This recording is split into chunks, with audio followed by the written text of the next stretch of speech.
Welcome to মনের বিনায়। আমি সঙ্গীতা। আপনাদের অসংখ্য অসংখ্য ভালোবাসার শুভেচ্ছা শুভকামনা জানিয়ে যাব রিডিংয়ে। আজকে আমি রিডিংটি করছি 14 অক্টোবর 2025 রুলস রিডিং আজকে করব। এখনও অবধি আমি কিন্তু কোনো রকম টাইটেল ঠিক করিনি, কারণ এটা কোনো সাইকিক ইনটুইটিভ বা ভিশনের ওপর দাঁড়িয়ে রিডিং নয়। এটা পুরোটাই অকাল্টের একটা পার্ট, যেটা রুনসের মাধ্যমে আমরা রিডিং করব আজকে। এবং ডেফিনেটলি অরাকেল ডেক থেকে ক্ল্যারিফিকেশন হিসেবেও জেনে নেব যে এঞ্জেল গাইডেন্স বা ধরুন ডিভাইনলি প্রোটেক্টেড কসমিক গাইডেন্স আপনার জন্য কি আছে। All zodiac sign reading, gender specific নয়, প্রত্যেকের জন্য রিডিং। ওকে। আর মুহূর্তের ডাকের প্রত্যেক যোদ্ধারা যারা এখানে মনের বিনাতেও জুড়ে আছেন, তাদেরকে অনেক অনেকটা ভালোবাসা। Thank you so much for your valuable comments, আপনাদের প্রেরণা যোগানো, উৎসাহ যোগানো প্রত্যেকটি মন্তব্যের জন্য কৃতজ্ঞতা ঋণ প্রকাশের ভাষা আমার নেই। আচ্ছা, তো চলুন প্রথমে সবাই আগে আমরা ইন্টেনশন সেট করে নিই। জুড়ে থাকবেন এখানে। It's humble request to all of you, like সাবস্ক্রাইবের মাধ্যমে। আর রুনস রিডিং আপনাদের জন্য। ডিভাইনলি প্রোটেক্টেড কি আছে গাইডেন্স। আচ্ছা, এখানে যে রুনসগুলো রিভার্স পজিশনে এসছে সেই রুনসগুলো নেব না। যেই রুনস সব থেকে দূরে রয়েছে সেই রুনস কিন্তু আমি নেব। এখানে দুটি এনার্জি আমি এখানে নেব এবং এই দুটির ব্যাখ্যায় যাব, যে দেখব কি আছে। আচ্ছা, প্রথমে যেটা এসছে এটার মানে ইটস আ লেটার কে। ওকে, কিনভাস বলা হয়। এটা growth, self knowledge, vision, inner পাওয়ারকে বোঝায়। এবং তারপরে যে লেটারটি এসছে দেখুন, এটা এম এর মতো হলেও ইটস আ ই। এটার উচ্চারণ হচ্ছে অ্যাওয়াজ। মানে এটার ব্যালেন্স, টিম ওয়ার্ক, ট্রাস্ট বা লয়্যালটিকে বোঝায়। তো টিম ওয়ার্ক বলতে ডেফিনেটলি এখানে কোনো বিজনেস কোলাবোরেশন হতে পারে, অথবা আপনার সোলমেট কানেকশন বা আপনার বডি মাইন্ড সোল কানেকশন। তো some kind of collaboration is there, some kind of ভারসাম্য, মানে জীবনের যেই সমস্ত জায়গাগুলো ভারসাম্য হারিয়ে গেছে সেগুলো কোথাও একটা রিঅর্গানাইজ হওয়া, something coming back together and create new, এরকম একটা এনার্জি কিন্তু এখানে আসছে। তো আমরা অরাকেল ডেক থেকে এটা ক্ল্যারিফিকেশন করব যে ডিভাইনলি গাইডেন্স, অ্যাঞ্জেলস মেসেজ বা আপনার স্পিরিট গাইড কি আপনাকে জানাতে চায়। এটা রিলেশনশিপও হতে পারে, কর্মজীবন হতে পারে, আপনার কেরিয়ার ফোকাস, বা আপনি যেই কোনো জীবনের যেই জায়গাটাতে আপনি উন্নতি সাধন করতে চাচ্ছেন সেই সমস্ত দিকগুলোকে মাথায় রেখে এনার্জি ওয়াইজ, ফ্রিকোয়েন্সি ওয়াইজ আপনার সামনে কি আসে এনার্জি। ঠিক আছে, তো প্রথমে যেটা এসছে দেখুন, এখানে লিন্ডেন কার্ডটি রিভার্স পজিশনে এসেছে। কার্ডটি দেখা যাচ্ছে তো, স্পষ্টভাবে দেখা যাচ্ছে। তিনটে কার্ড নেব, তারপরে আমরা আবার তিনটি কার্ডের ক্ল্যারিফিকেশনেও যাব। লিন্ডেন কার্ডটি ফার্স্টে রিভার্স পজিশন এসছে, সিগনিফিকেটর কার্ড। তারপর এসছে উইলো। উইলো গাছটি আমাদের উইচক্রাফটে খুব ইম্পর্ট্যান্ট একটি গাছ। ওক, মেপল, উইলো, এই গাছগুলো, ক্যালেন্ডুলা, এই গাছগুলো খুব, যেমন নিম, তারপরে হচ্ছে সজনে, কালো কাসুন্দা, এগুলোর একটা মানে হার্ব, এই সমস্ত গাছের একটা প্রয়োগ আছে। তো উইচক্রাফটে উইলো গাছটা প্রচণ্ড ইম্পর্ট্যান্ট দেখা গেছে প্রত্যেকটা card. Bottom of the deck দেখিয়ে দিই। অলিভ, আমরা প্রত্যেকেই জানি অলিভ কতটা ইম্পর্টেন্ট। অলিভ অয়েল খাদ্য উপযোগী, তাই না? এবং অলিভ অয়েল হেলথের দিকেও যথেষ্ট পরিমাণে গুরুত্ব রাখে। চলুন দেখি, একটু ব্যাখ্যায় যাই। আচ্ছা, প্রথমেই দেখুন লিন্ডেন কার্ডটা যেটা রিভার্স পজিশনে এসছে। আগে এই কার্ডটার একটা ব্যাখ্যা করি।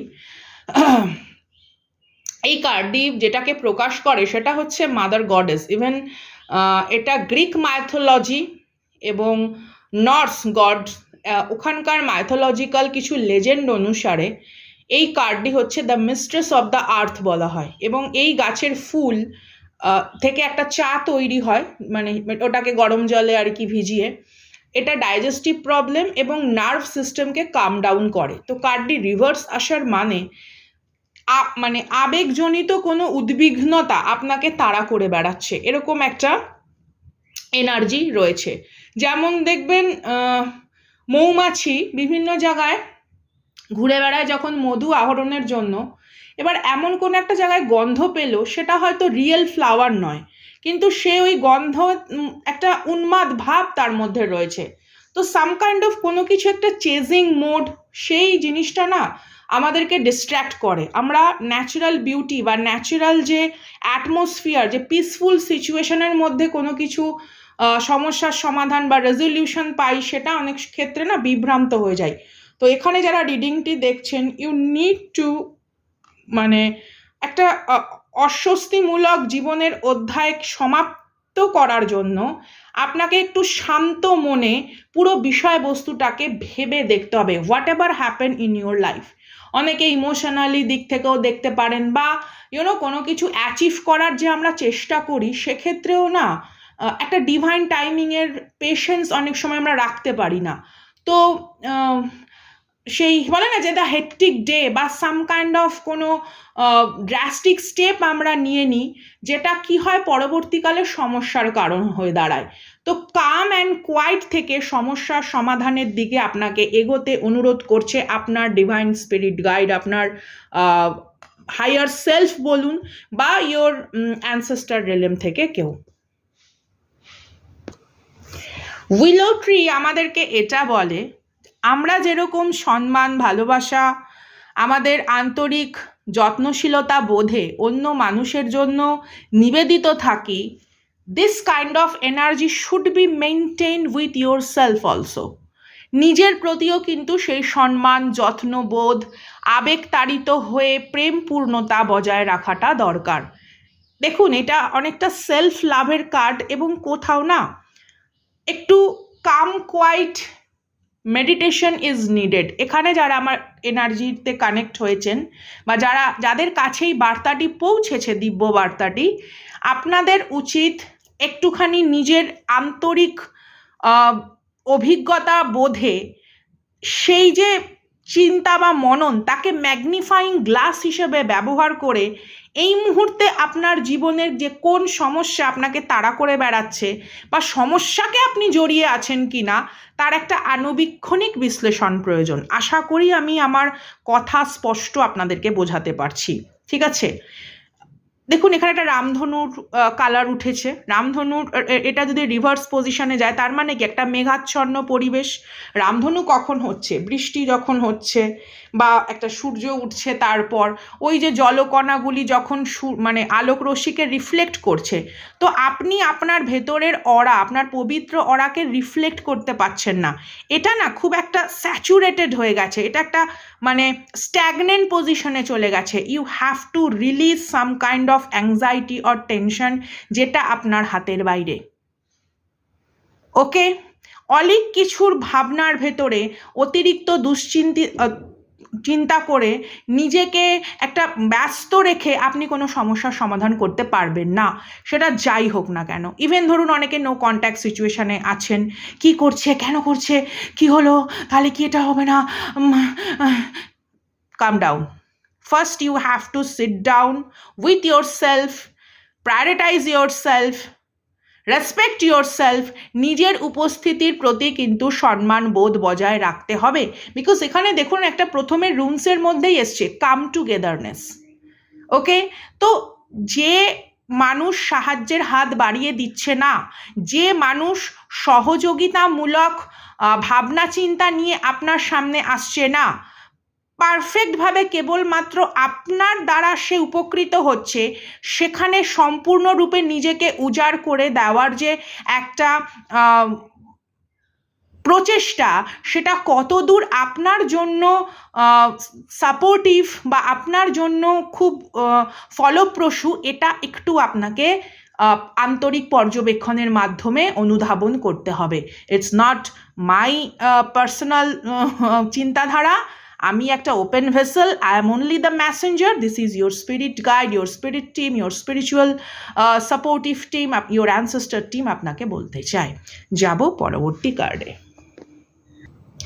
कुछ इशारों में तुमने मुझसे जो ये कहा है, अब यकीन आ रहा है तुमको भी कुछ हुआ है, चैन दे करके मैंने बेचैनिया ये के ली है, that kind of energy.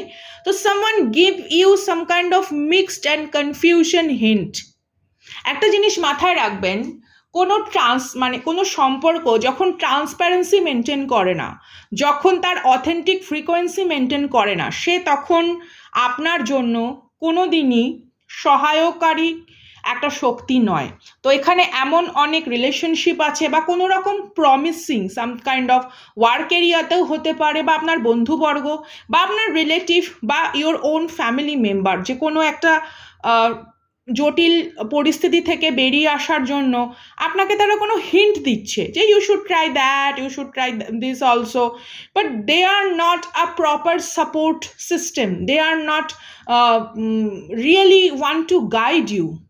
তো এই জায়গাটা আপনাকে একটুখানি বুঝতে হবে। ওকে, এখানে যে এটা এসছে কার্ডের এনার্জি, ইটস লাইক খোলাখুলিভাবে কেউ যখন কোনো কিছু বলতে চায় না, এখানে নো কমিউনিকেশন সিচুয়েশানেও কোনো রকম মিক্সড অনুভূতি মেশানো, মানে ঠিক অবহেলাও নয় আবার পুরোপুরি প্রায়োরিটাইজ করাও নয়, কোনো রকম প্রমিসিং কমিটেড রিলেশনশিপেও যাওয়া নয়, আবার একেবারে সরাসরি আপনাকে এটাও বলা নয় যে তার জীবনে কেউ আছে কি না। এইরকম একটা ঘূর্ণাবর্তের মধ্যে যারা রয়েছেন, you have to love and respect your aura first.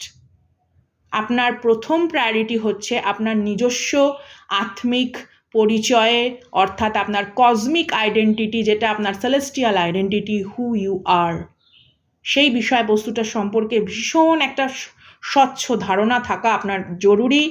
এবং এই রকম সিচুয়েশনের ভেতরে যদি স্টাক থেকে থাকেন, এরকম অবস্থা যদি আপনাকে প্রভাবিত করে থাকে, আপনাকে ভাবতে হবে এটাকে আপনি আশকারা বা প্রশ্রয় দেবেন কি না। সবটা নির্ভর করছে অন্যায়ের প্রশ্রয়ের ওপর। কেউ আপনার লাইফে আদপে কোনো রকম ভালো কিছুর শুভাগমনকে বয়ে নিয়ে আসছে না, কেবলমাত্র আপনাকে অপব্যবহার করার মাধ্যমে বিভ্রান্তিতে রেখে সে তার অধিকারটুকুকে গুছিয়ে নিচ্ছে।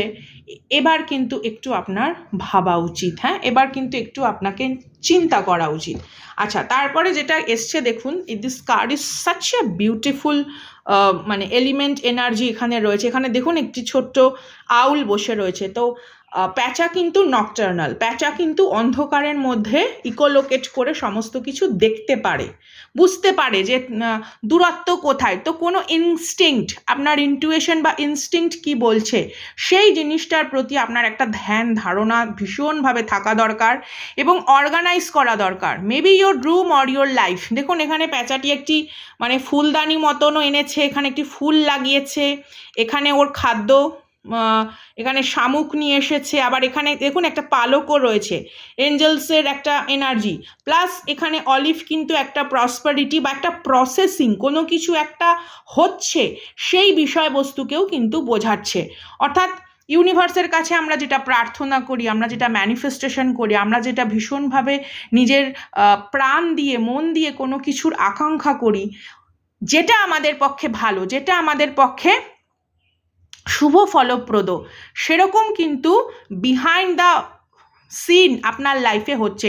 আপনি হয়তো ভাবতে পারেন না ইউনিভার্স মেবি হয়তো আমার প্রার্থনা শুনছে না, বা আমার লাইফে আজকে এত জটিলতা, তাহলে কি আমি একাই মানে এরকম ভিকটিম? ব্যাপারটা তা নয়। ইউনিভার্স এখানে একটা রিঅর্গানাইজ করছে আপনার লাইফকে।